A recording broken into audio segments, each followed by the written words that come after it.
Olá, e aí, tudo bem? Sejam bem-vindos e bem-vindas à quinta aula do nosso curso de Teologia, o estudo sobre Deus Pai. Não vou fazer maiores introduções, até porque a essa altura do campeonato você já sabe como é que funciona o curso. Quero apenas lembrar que, para quem deseja um certificado, deve curtir e comentar em todas as 6 aulas e também tem uma pequena taxa de R$ 30. E aqui na descrição do vídeo tem um link do formulário que você deve preencher para solicitar esse certificado.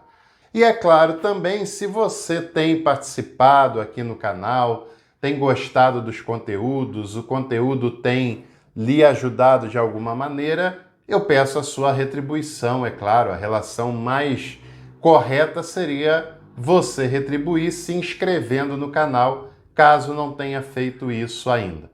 Bom, eu quero continuar essa quinta aula, tem como tema a imagem de Deus. É muito importante pensarmos sobre esse tema, porque muitas pessoas não têm uma relação sadia com Deus, porque a imagem que tem desse Deus na sua cabeça é uma imagem distorcida. Como é que eu posso dizer quem é Deus, qual é a imagem que nós devemos ter dele de uma maneira segura? Como a gente falou na aula anterior, quem revela quem é Deus, quem revela quem é o Pai, é Jesus Cristo. Então, se eu quiser saber quem é o Pai, eu tenho que olhar para Jesus, porque é Ele quem revela o Pai. E também falei na semana passada, a gente não falou todo esse conteúdo, portanto estou retomando a partir daí, a passagem de Lucas, capítulo 11, do versículo 15 até... Não, é o contrário, na verdade, né? Lucas, capítulo 15, do versículo 11 até o versículo 32, que é a parábola proposta por Jesus sobre quem é o Pai. Lembre-se, essa passagem ela não é a parábola do filho pródigo. Essa é a passagem do Pai misericordioso, porque nessa passagem Jesus não quer mostrar quem é o filho. Jesus quer mostrar quem é o Pai. É claro que esses despistamentos, né, daquilo que é essencial, e aliás, para entender isso nem precisa ser um grande teólogo, um grande intelectual, basta conhecer um pouco de português, que já é o suficiente para você ler a passagem e perceber que o elemento central da passagem não é o filho mais novo nem o mais velho, mas é o pai. É ele que é o personagem central dessa história. Muitas pessoas perguntam assim, professor, mas por que tem essa dificuldade? O texto está dizendo uma coisa e vai sendo construída uma ideia que despista do propósito central do texto, mas esses são subterfúgios que a igreja vai construindo ao longo do tempo, porque é muito mais aprisionador pensar nessa passagem como elemento central sendo os filhos. Aí a gente pensa mais sobre os nossos pecados, sobre os nossos vícios e as nossas relações, do que pensarmos sobre quem é Deus e como é o seu amor libertador, não é? Mas estamos aqui justamente para lhe dizer essa realidade. O propósito de Jesus é mostrar quem é o Pai. E quem é o Pai que Jesus revela? Bom, primeiro, como a gente falou na semana passada, lembre-se que esse Pai não é um controlador e nem um manipulador que está no controle de todas as pessoas, de todas as coisas, de todas as circunstâncias, para lhe satisfazer e dar o que você quer, como você quer, para produzir aquilo que você deseja que seja produzido. Não, Deus, ele não é um controlador de tudo que acontece e nem tampouco é uma justificativa você dizer que tudo que acontece é a vontade de Deus. Isso aconteceu porque é a vontade de Deus. Isso aconteceu porque Deus permitiu. Isso aconteceu porque Deus quis. Não. Tire Deus dessas justificativas. Tire Deus dessas respostas, porque não, Deus está com você independente do que aconteça. Deus está ao seu lado independente do que aconteça. mas as respostas para todas as perguntas não é Deus. As respostas são várias para várias coisas e tem algumas situações que não têm respostas. Não é? Por que um desastre acontece e uma pessoa morre? Porque Deus quis? Bom, que imagem é essa que nós temos de Deus? Porque foi o propósito de Deus matar uma pessoa jovem num acidente horroroso de trânsito? Deixar um filho sem pai, deixar um filho sem mãe? Não, não é um propósito de Deus. Não, não é o Pai de Jesus Cristo que faz isso. Acontece que a vida não é manipulada e controlada por Ele, a vida acontece. Nenhum ser vivo está livre das desgraças, dos desastres, dos acidentes que a vida pode ter, porque a vida é livre, como também nenhum ser vivo está totalmente excluído das coisas boas que a vida pode trazer, pode reservar, e a vida acontece e ela tem que seguir o seu rumo. E quando nós tentamos explicar o inexplicável sendo como a vontade de Deus, sendo como o propósito de Deus, na maioria das vezes nós afastamos as pessoas do Deus que Jesus revela para se aproximarem de um ídolo, do que fazemos o bem a essas pessoas. Tem gente que diz assim, eu não sei o que dizer num velório. Não tem nada o que dizer. Não tem nada o que explicar. A vida termina mesmo para todo mundo. Infelizmente, para alguns ela termina de modo desastroso, para alguns ela termina de modo precoce, para alguns ela termina vítima de uma enfermidade, para outras ela termina simplesmente porque terminou. Em idade avançada, de modo bastante natural, para outros termina de uma maneira muito indolor, mas a vida termina para toda criatura. E nós não sabemos quando será isso e nem de que maneira será isso, e não é pelo fato de nós não sabermos que significa que é um propósito de Deus que assim seja. Tem gente ruim, tem gente má, tem gente perversa que morre com 100 anos de idade de maneira natural. Tem gente boa, honesta, decente que morre aos 20 e poucos anos fruto de um acidente ou de uma doença terminal. Então, essas são coisas que não se tem explicação, porque depende de questões genéticas, depende de contextos de vida, depende de herança familiar na sua estrutura, nos seus órgãos, na má formação ou não dos seus órgãos, etc, etc. Como também não é só pessoas ruins que morrem idosas, tem muita pessoa boa que vive uma vida tranquila, abençoada, saudável e morre com idade avançada, como também tem gente ruim que morre prematuramente. O fato é que essas coisas não se explicam pela nossa bondade ou maldade e nem se explica pelos propósitos divinos, porque Deus é o Pai de todos e todas, sem exceção, e Ele deseja que aquele que anda no seu caminho permaneça nele e amadureça cada dia mais, e aquele que é mau, que é perverso, se converta e volte-se ao encontro com ele, como foi na parábola em questão. O filho quis ir embora, quis a parte da herança, quis viver longe do pai, o pai sentiu, o pai sofreu com isso, porque ele ama. O pai não queria isso, evidentemente, não era um desejo dele esse rompimento, porém o pai consentiu na liberdade do filho de querer ir embora. Agora é interessante que o texto nos deixa muito claro que esse pai não deixou de amar o filho que foi embora, como também não deixou de amar o filho que ficou. E esse filho que ficou estava mais distante do pai do que aquele que foi embora. Porque esse filho apenas confia em si. Eu sempre fiz, eu sempre trabalhei, eu sempre produzi, eu sempre estive aqui. Mas o pai continua amando a ambos os filhos de modo idêntico, continua amando incondicionalmente, apesar das características tão alienadoras que os dois filhos têm, apesar das características que os distanciam psicologicamente, emocionalmente, no caso do primeiro, fisicamente, do seu pai, e o pai continua amando, porque se há uma coisa que nós não podemos duvidar, e se há uma coisa que a gente pode afirmar com certeza, é que Deus é amor e ponto final. Eu já fiz um vídeo sobre isso aqui no canal. É a única definição do Novo Testamento sobre quem é Deus. É da Epístola de João, que Deus é amor e ponto, não tem complemento, porque o seu amor é pleno e o seu amor não muda independente de qualquer coisa que você imaginar. E Jesus revela um Deus que ama incondicionalmente. A imagem de Deus que nós temos que ter em nós é a imagem construída e revelada por Jesus.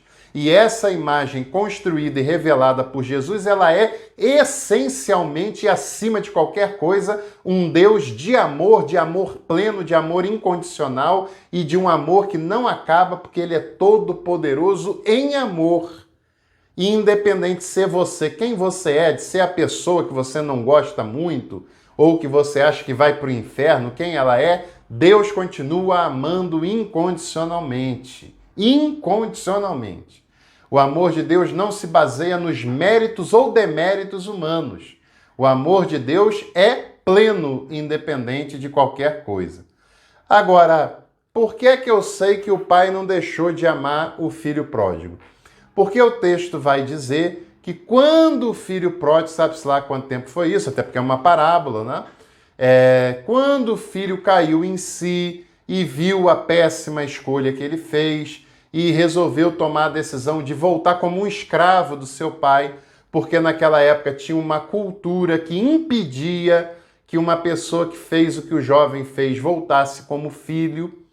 Essa pessoa era pega pela vizinhança, colocado no meio de todo mundo, um vaso era quebrado diante de todos, simbolicamente, para mostrar que aquele jovem fez aquilo com o pai, com a história do pai, com o coração, com a moral do pai, e aquele jovem estava sendo excluído da vida familiar e ele seria, na melhor das hipóteses, um criado, um serviçal. Se não quisesse, também podia ir embora.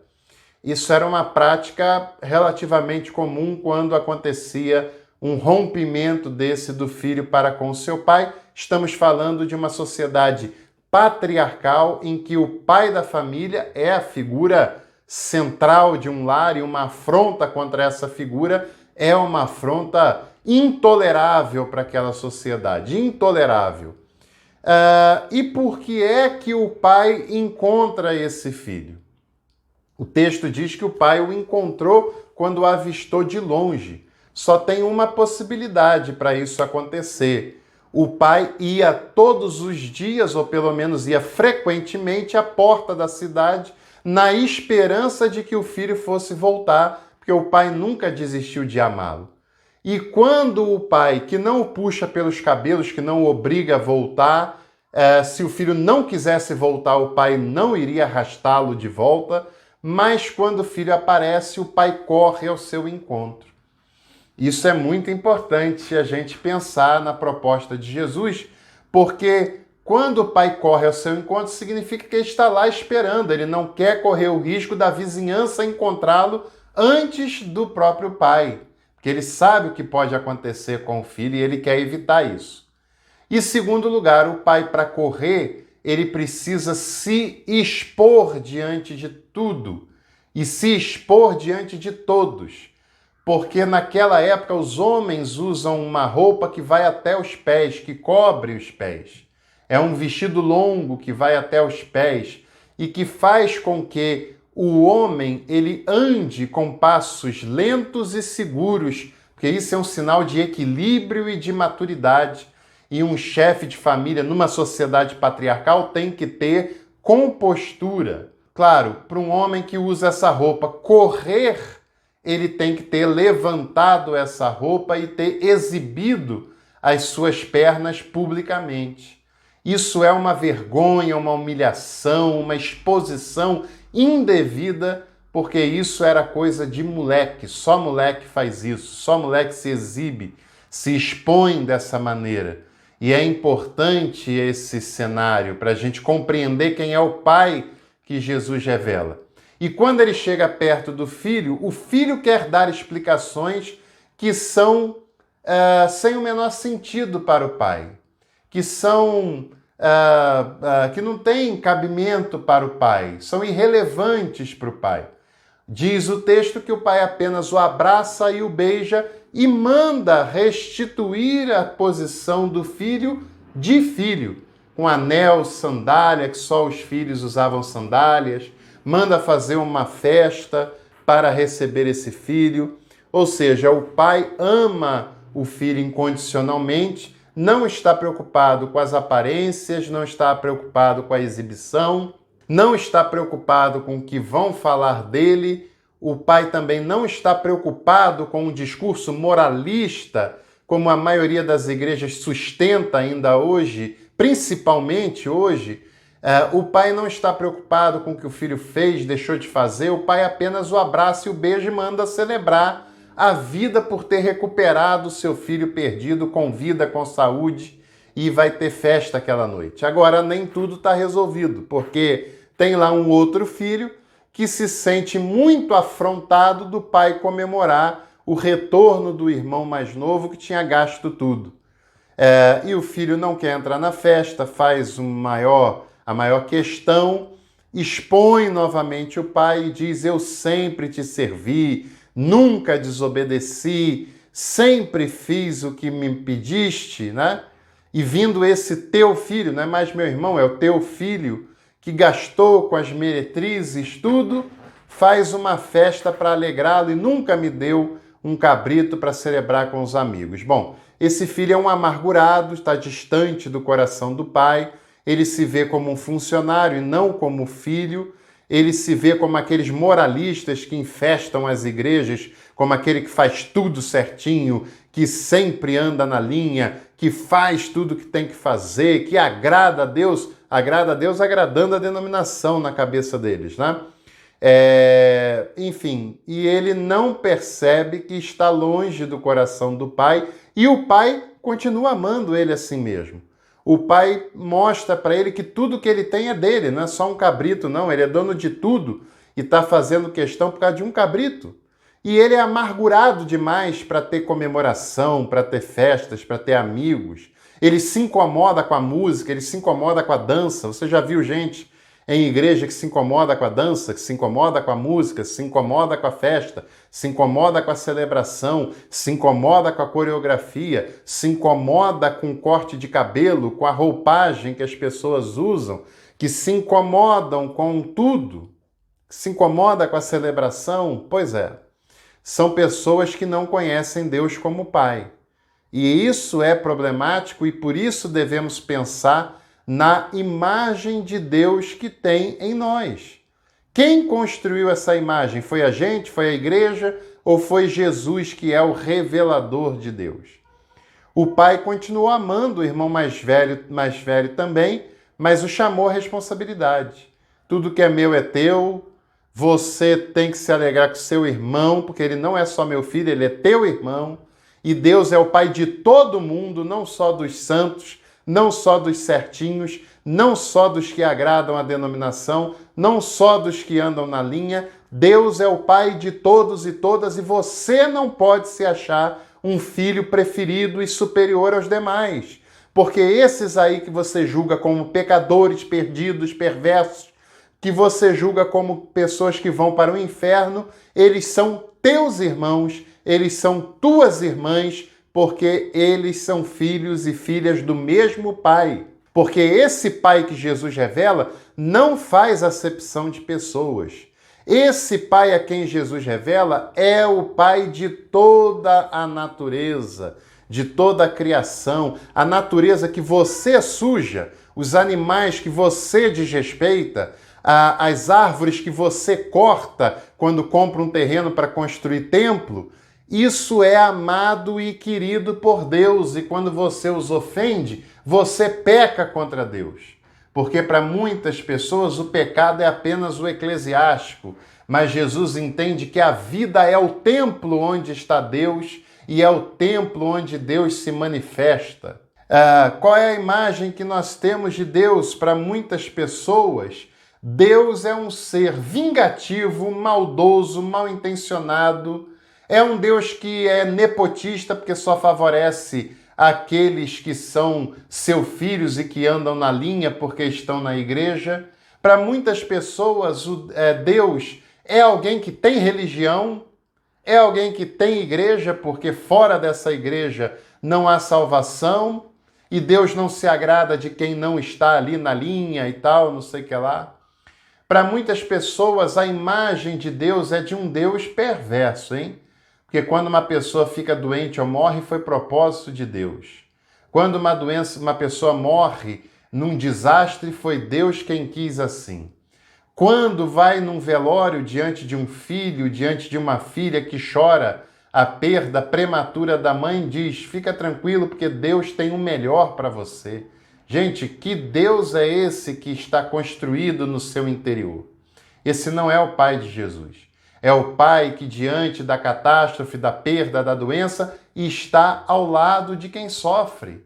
Está junto de quem sofre, consolando, caminhando junto. Eis que estou convosco todos os dias, e todos os dias são dias bons, dias maus, dias de alegria, dias de tristeza, dias de conquistas, dias de derrotas, dias de celebração, dias de velório.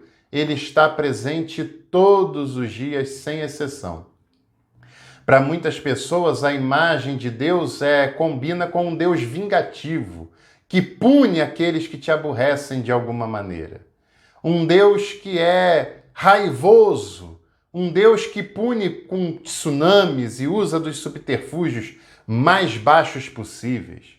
Para muitas pessoas, falar de Deus é falar de armas, é apoiar o armamento de uma população pobre, que não tem nem trabalho, não tem nem o que comer, e muitas igrejas estão defendendo o direito que a população deve ter de ter armas, enquanto que o Pai de Jesus é um pacificador e diz que bem-aventurados são os pacificadores, porque são esses que vão ver Deus. Aqueles que apoiam o armamento, aqueles que apoiam a arma, que apoiam a violência, não verão Deus, porque só vê Deus quem são os pacificadores, como Deus o é, ele é o Deus da paz. Jesus é considerado pela igreja o príncipe da paz.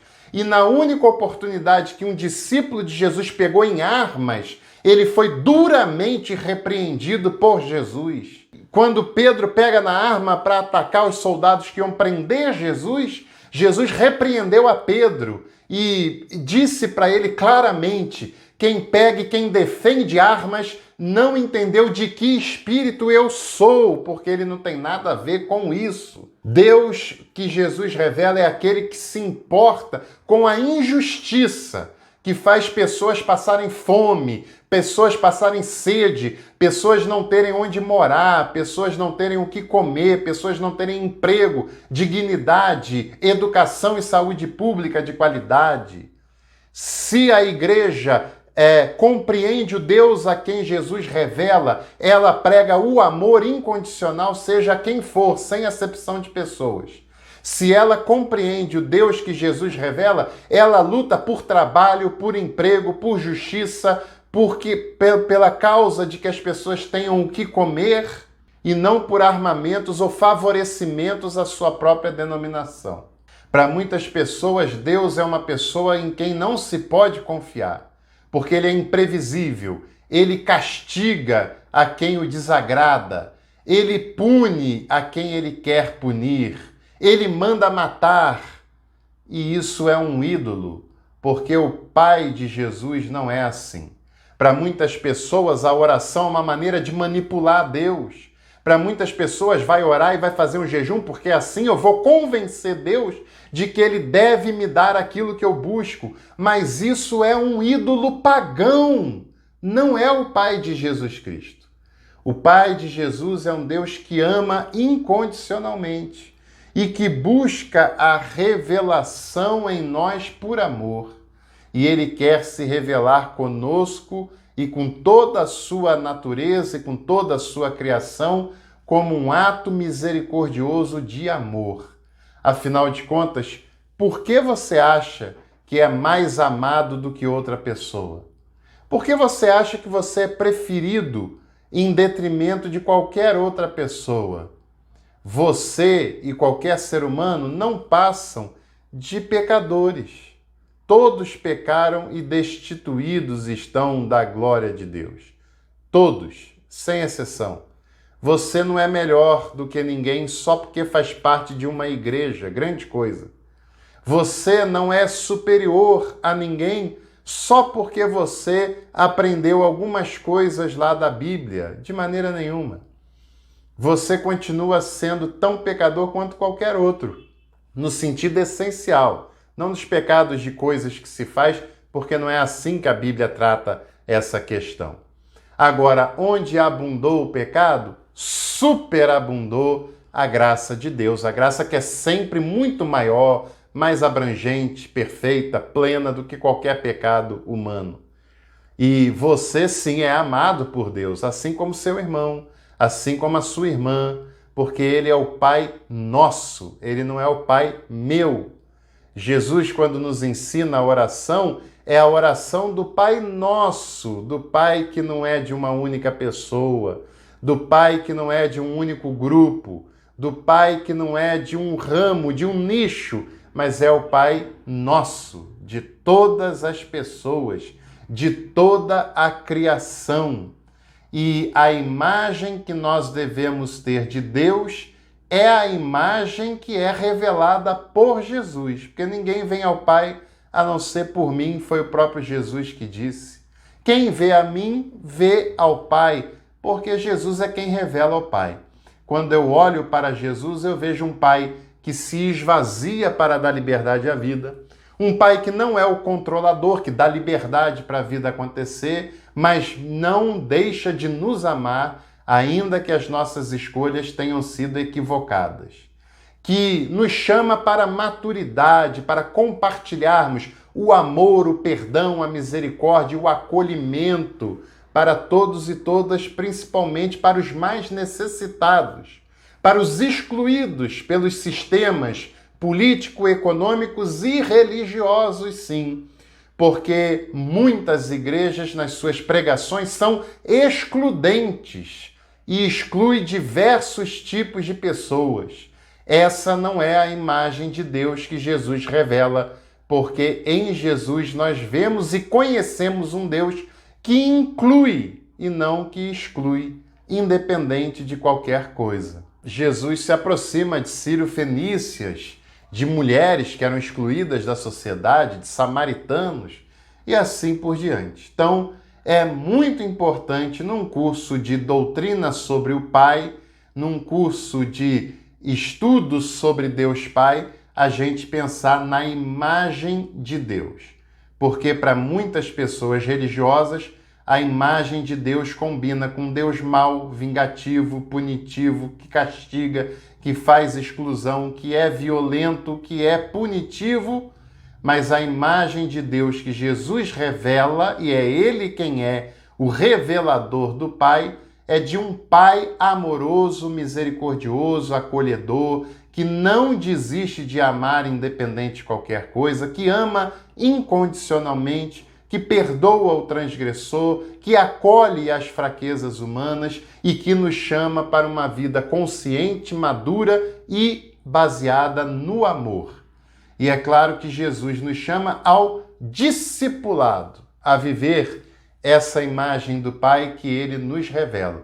Não só para a gente, não só para desfrutar desse amor, mas para sermos porta-vozes do amor e promotores do amor de Deus para todos os seres humanos, para os animais, para as árvores, para os rios, para a natureza. Para isso, Jesus nos chamou. E eu vou me despedindo e em breve eu volto para a 6ª e última aula do nosso curso de Teologia, o estudo sobre Deus Pai. Ainda não assistiu às 4 aulas anteriores? Elas estão disponíveis aqui no canal gratuitamente. É só você ir lá e conferir cada uma delas e você ainda pode ter um certificado. Se inscreva no canal, compartilhe esse conteúdo e até a 6ª aula. Tchau!